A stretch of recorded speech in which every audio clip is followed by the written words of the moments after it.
Hello dear students, ಹೇಗಿದ್ದೀರಿ? I am your Mahesh Magdum sir from Mahesh Magdum knowledge world. So dear students, ಇವತ್ತಿನ ಸೆಷನ್ನಲ್ಲಿ ನಾವು SSLC second language English composition ಕ್ವಶನ್ಗೆ ಸಂಬಂಧಪಟ್ಟಂತೆ ಎಸ್ಸೆ ರೈಟಿಂಗ್ ಅಂತಕ್ಕಂಥ 4 ಅಂಕದ ಒಂದು ಪ್ರಶ್ನೆಯ ಬಗ್ಗೆ ಚರ್ಚೆ ಮಾಡ್ತಾ ಇದ್ದೇವೆ. ನಮ್ಮ ಹಿಂದಿನ ಸೆಷನ್ನಲ್ಲಿ ನಾವು ಏರ್ ಪೊಲ್ಯೂಷನ್ಗೆ ಸಂಬಂಧಪಟ್ಟಂತೆ ಒಂದು ಎಸ್ಸೆಯನ್ನು ನಾವು ಎಕ್ಸಾಂಪಲ್ ಆಗಿ ನೋಡಿದ್ವಿ. ಸೊ ಇನ್ನೊಂದು ಮೋಸ್ಟ್ ಇಂಪಾರ್ಟೆಂಟ್ ಆಗಿರತಕ್ಕಂಥ ಎಸ್ಸೆಯನ್ನು ನಾವು ಇವತ್ತಿನ ಸೆಷನ್ನಲ್ಲಿ ನೋಡ್ತಾ ಇದ್ದೇವೆ. So essay writing, a good essay is not about using difficult words, it is about expressing ideas clearly, logically and correctly. So ನಾವು ಈ ಹಿಂದೆ ಚರ್ಚೆ ಮಾಡಿದಂತೆ ಒಂದು ಪ್ರಬುದ್ಧವಾಗಿರ್ತಕ್ಕಂಥ ಪ್ರಬಂಧ ಅಂತಂದರೆ ಬರೀ ದೊಡ್ಡ ದೊಡ್ಡ ಶಬ್ದಗಳನ್ನು ಬಳಸಿ ಮಾಡ್ತಕ್ಕಂಥ ಪ್ರಬಂಧ ಅಲ್ಲ. ಅದು ಯಾವ ರೀತಿಯಾಗಿರಬೇಕಪ್ಪ ಅಂತಂದರೆ ಒಂದು ಉತ್ತಮವಾಗಿರ್ತಕ್ಕಂತಹ ಸಹಸಂಬಂಧವನ್ನು ಹೊಂದಿ ವಿಚಾರಗಳನ್ನು ಅತ್ಯಂತ ಕ್ರಮಬದ್ಧವಾಗಿ ಮಂಡಿಸ್ತಕ್ಕಂಥದ್ದು ಒಂದು ಪ್ರಬುದ್ಧ ಎಸ್ಸೆ ಅನ್ನಿಸ್ಕೊಳ್ತದೆ. ಸೊ ಹಾಗಾದರೆ ಇವತ್ತಿನ ಸೆಷನ್ನಲ್ಲಿ ನಾವು ಕ್ಯಾಟಗರೈಸ್ ಮಾಡಿರ್ತಕ್ಕಂತಹ ಎಸ್ಸೆ ಟಾಪಿಕ್ಗಳಲ್ಲಿ second most important essay topic ಯಾವುದಪ್ಪ ಅಂತಂದರೆ ಮಾಸ್ ಮೀಡಿಯಾ. ಸೊ ಆತ್ಮೀಯ ವಿದ್ಯಾರ್ಥಿಗಳು, ಈ ಮಾಸ್ ಮೀಡಿಯಾನಲ್ಲಿ ಒಂದು 3 to 4 ಟಾಪಿಕ್ಸ್ಗಳು ಬರ್ತವೆ, ಸಬ್ ಟಾಪಿಕ್ಸ್ಗಳು. ಮುಖ್ಯವಾಗಿ ಕಂಪ್ಯೂಟರ್ಸ್ ಆಗಿರ್ಬೋದು, ಇಂಟರ್ನೆಟ್ ಆಗಿರ್ಬೋದು, ಮೊಬೈಲ್ ಫೋನ್ಸ್ ಆಗಿರ್ಬೋದು ಮತ್ತು ನ್ಯೂಸ್ ಪೇಪರ್ಸ್. ಸೊ ಈ 4 ಸಬ್ ಟಾಪಿಕ್ಗಳ ಮೇಲೆ ಮಾಸ್ ಮೀಡಿಯಾ ಮೇಲೆ ಒಂದು ಎಸ್ಸೆ ಕ್ವಶನ್ ಬರುತ್ತೆ. ಸೊ ಹಾಗಾದರೆ ನಾವು ಯಾವ ರೀತಿಯಾಗಿ ಈ 4 ಎಸ್ಸೆಗಳನ್ನು ಮಾಡಬೇಕಾ ಅಂತಕ್ಕಂಥ ಒಂದು ಜಿಜ್ಞಾಸೆ. ಸೊ ಇಲ್ಲಿ ಒಂದು ಟ್ರಿಕ್ ಏನಪ್ಪ ಅಂತಂದರೆ, ಸಾಮಾನ್ಯವಾಗಿ ಎಲ್ಲ ಈ ಮಾಸ್ ಮೀಡಿಯಾಸ್, ಅದು ಕಂಪ್ಯೂಟರ್ ಆಗಿರ್ಬೋದು, ಇಂಟರ್ನೆಟ್ ಆಗಿರ್ಬೋದು, ಮೊಬೈಲ್ ಫೋನ್ ಆಗಿರ್ಬೋದು, ನ್ಯೂಸ್ ಪೇಪರ್ ಆಗಿರ್ಬೋದು, ಇವುಗಳ ಯೂಸಸ್ಗಳನ್ನು ನೋಡಿದಾಗ ಸಾಮಾನ್ಯವಾಗಿ ಎಲ್ಲ ಮಾಸ್ ಮೀಡಿಯಾಗಳು ಕಾಮನ್ ಒಂದು ಉಪಯೋಗಗಳನ್ನು ನಾವು ನೋಡ್ತೀವಿ. ಸಾಮಾನ್ಯವಾಗಿ ಅವುಗಳ ಉಪಯೋಗಗಳು ಎಲ್ಲ ಫೀಲ್ಡ್ಗಳಲ್ಲಿ, ಆಲ್ಮೋಸ್ಟ್ ಎಲ್ಲ ಫೀಲ್ಡ್ಗಳಲ್ಲಿ, ಯಾವ ಫೀಲ್ಡ್ಗಳಲ್ಲಿ ಮಾಸ್ ಮೀಡಿಯಾ ಯೂಸ್ ಆಗುತ್ತೆ ಅಂತಕ್ಕಂತಹ ಉಪಯೋಗಗಳನ್ನು ನಾವು ಒಂದು ಕಾಮನ್ ಆಗಿರ್ತಕ್ಕಂಥ ಒಂದು ಎಸ್ಸೆಯನ್ನು ಇಲ್ಲಿ ನಾವು ಸಿದ್ಧಪಡಿಸ್ಕೋಬೇಕು. ಸೊ ಅದಕ್ಕೆ ಒಂದು ಇಂಟ್ರೊಡಕ್ಷನ್ ಕೂಡ ಕಾಮನ್ ಆಗಿರಬೇಕು. ಸ್ವಲ್ಪ ಕೆಲವೊಂದು ವರ್ಡ್ಸ್ಗಳನ್ನು ಚೇಂಜ್ ಮಾಡಿದರೆ ಅದು ಇಂಟರ್ನೆಟ್ ಆಗಿರ್ಬೋದು, ಮೊಬೈಲ್ ಫೋನ್ ಆಗಿರ್ಬೋದು, ಕಂಪ್ಯೂಟರ್ ಆಗಿರ್ಬೋದು, ನ್ಯೂಸ್ ಪೇಪರ್ ಆಗಿರ್ಬೋದು, ಈ 4 ಸಬ್ ಟಾಪಿಕ್ಗಳಲ್ಲಿ ಯಾವುದೇ ಎಸ್ಸೆ ಬಂದರೂ ಕೂಡ ನಾವು ಸ್ವಲ್ಪ ಮಟ್ಟಿಗೆ ಬದಲಾವಣೆ ಮಾಡೋದ್ರೊಂದಿಗೆ ಆ ಒಂದು ಇಂಟ್ರೊಡಕ್ಷನ್ ಆಗಿರ್ಬೋದು ಮತ್ತು ಕನ್ಕ್ಲೂಷನ್ ಆಗಿರ್ಬೋದು, ಇನ್ನು ಡೆವಲಪ್ಮೆಂಟ್ ಸ್ಟೇಜಲ್ಲಿ ಬರ್ತಕ್ಕಂಥ ಯೂಸಸ್ಸು ಎಲ್ಲವುಗಳು ಕೂಡ ಹೆಚ್ಚು ಕಡಿಮೆ ಕಾಮನ್ ಆಗಿರ್ತವೆ. ಸೊ ಆ ನಿಟ್ಟಿನಲ್ಲಿ ವಿದ್ಯಾರ್ಥಿಗಳಿಗೆ ಅನುಕೂಲವಾಗಲಿ ಅಂತಕ್ಕಂಥ ನಿಟ್ಟಿನಲ್ಲಿ ಈಗ ಒಂದು ಎಕ್ಸಾಂಪಲ್ ಆಗಿ ನಿಮಗೆ ನಾನು ಕಂಪ್ಯೂಟರ್ ಎಸ್ಸೆ ಬಗ್ಗೆ ಇವತ್ತು ಚರ್ಚೆಯನ್ನು ಮಾಡ್ತಾಯಿದ್ದೇವೆ. ಸೊ ಹಾಗಾದರೆ ಕಂಪ್ಯೂಟ್ರ್ ಎಸ್ಸೆಗೆ ಸಂಬಂಧಪಟ್ಟಂತೆ ಇಂಟ್ರೊಡಕ್ಷನ್ ಹೇಗಿರಬೇಕು? ಸೊ ಇಲ್ಲಿ ಇರ್ತಕ್ಕಂತಹ ಇಂಟ್ರೊಡಕ್ಷನನ್ನೇ ನೀವು 4 ಸಬ್ ಟಾಪಿಕ್ಗಳಿಗೆ ಬಳಸ್ಕೊಳ್ಬೋದು. ಫಾರ್ ಎಕ್ಸಾಂಪಲ್ ಇಲ್ಲಿ ಕಂಪ್ಯೂಟರ್ ಅಂತ ಬಂದಾಗ, ಸೊ ಇಲ್ಲಿ ಫಸ್ಟ್ ಸೆಂಟೆನ್ಸ್ ಬಂದುಬಿಟ್ಟು computer is a remarkable invention of modern science ಅಂತ ಫಸ್ಟ್ ಸೆಂಟೆನ್ಸ್ ಇದೆ. ಸೊ ಇದೇ ಸೆಂಟೆನ್ಸನ್ನು ಇನ್ನುಳಿದ ಎಸ್ಸೆಗಳಿಗೆ ಹೆಂಗೆ ಬಳಸ್ಕೊಳ್ಬೇಕು? Just by changing the single word. So ಇವಾಗ ನೋಡಿ, ಒಂದು ವೇಳೆ ಇದ್ರ ಬದಲಾಗಿ ಏನಾದರೂ ಮೊಬೈಲ್ ಫೋನ್ ಅಂತ ಎಸ್ಸೆ ಬಂದರೆ ಇಲ್ಲಿ just change the word computer. So ಇವಾಗ computer is a remarkable invention of modern science ಏನಿದೆ, ಅಲ್ಲಿ ಕಂಪ್ಯೂಟರ್ ಜಾಗದೊಳಗೆ ಮೊಬೈಲ್ ಫೋನ್ ಅಂತ ಹಾಕಬೇಕು. So mobile phone is a remarkable invention of modern science ಹೌದು. ಇಂಟರ್ನೆಟ್ ಬಂತಂತಾರೆ internet is a remarkable invention of modern science ಅಂತ ನಾವು ಅದನ್ನು ಬಳಸ್ಕೊಳ್ಬೇಕು. ಸೊ ಹಾಗಾದರೆ ಈ ಒಂದು ಸೆಂಟೆನ್ಸು ಇನ್ನುಳಿದ ಸಬ್ ಟಾಪಿಕ್ಗಳಿಗೂ ಕಾಮನ್ ಆಗಿ ಬರುತ್ತೆ. ಸೊ ಇನ್ನು ಸೆಕೆಂಡ್ ಸೆಂಟೆನ್ಸ್ ಬಂದುಬಿಟ್ಟು 21st century is called the age of computers ಅಂತ ಇದೆ. ಸೊ ಇಲ್ಲಿಯೂ ಕೂಡ ಒಂದು ವೇಳೆ ಮೊಬೈಲ್ ಫೋನ್ ಬಂತಂದರೆ 21st century is called the age of mobiles ಅಂತ ಬರೀಬೇಕು. ಇಂಟರ್ನೆಟ್ ಬಂತಂದರೆ ಏಜ್ ಆಫ್ ಇಂಟರ್ನೆಟ್ ಅಂತ ಬರೀಬೇಕು.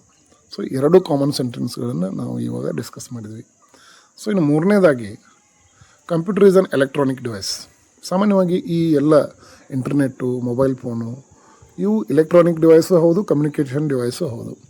ಸೊ ಈ 2 ಸೆಂಟೆನ್ಸ್ಗಳನ್ನು ಕಂಪ್ಯೂಟರ್ ಬಂದಾಗ ಎಲೆಕ್ಟ್ರಾನಿಕ್ ಡಿವೈಸ್ ಅಂತ ಬಳಸ್ಬೋದು. ಸೊ ಇದು ಕೂಡ ಒಂದು ಕಮ್ಯುನಿಕೇಷನ್ ಡಿವೈಸು ಹೌದು. ಸೊ ಹೀಗಾಗಿ ಇಂಟರ್ನೆಟ್ಟು ಮತ್ತು ಮೊಬೈಲ್ ಫೋನ್ ಬಂದಾಗ it is an electronic device ಅಥವಾ it is a communication device ಅಂತ ಕೂಡ ನಾವು ಸೆಂಟೆನ್ಸನ್ನು ಮಾಡ್ಬೋದು.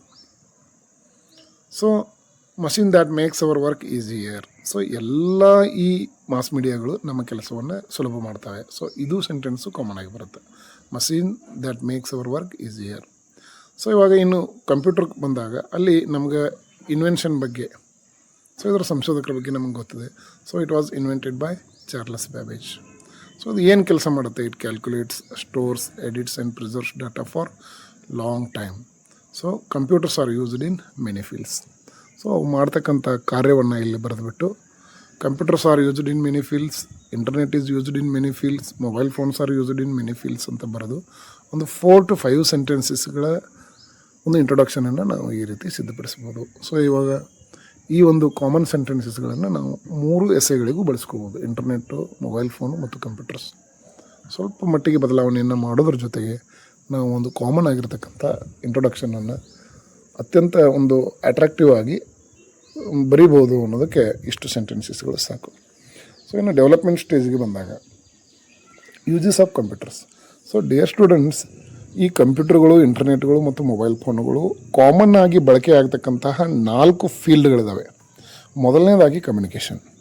So we use computers for communication, we use internet for communication, we use mobile phones for communication.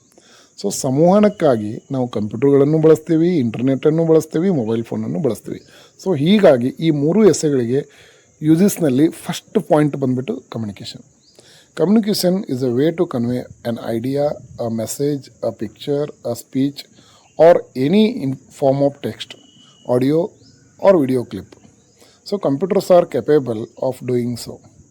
Through computers, we can send emails, chat with each other, do video conferencing. So ಇದೇ uses internet ಮತ್ತು mobile ಫೋನ್ಗೂ ಬರ್ತವೆ. Just change the word computer. ಇನ್ನು second ಬಂದುಬಿಟ್ಟು education ಫೀಲ್ಡಲ್ಲಿ computers use ಆಗ್ತವೆ, internet use ಆಗುತ್ತೆ, mobile phone use ಆಗುತ್ತೆ. So computers are very useful in the education system, especially now during the COVID time. Online education has become need of the hour.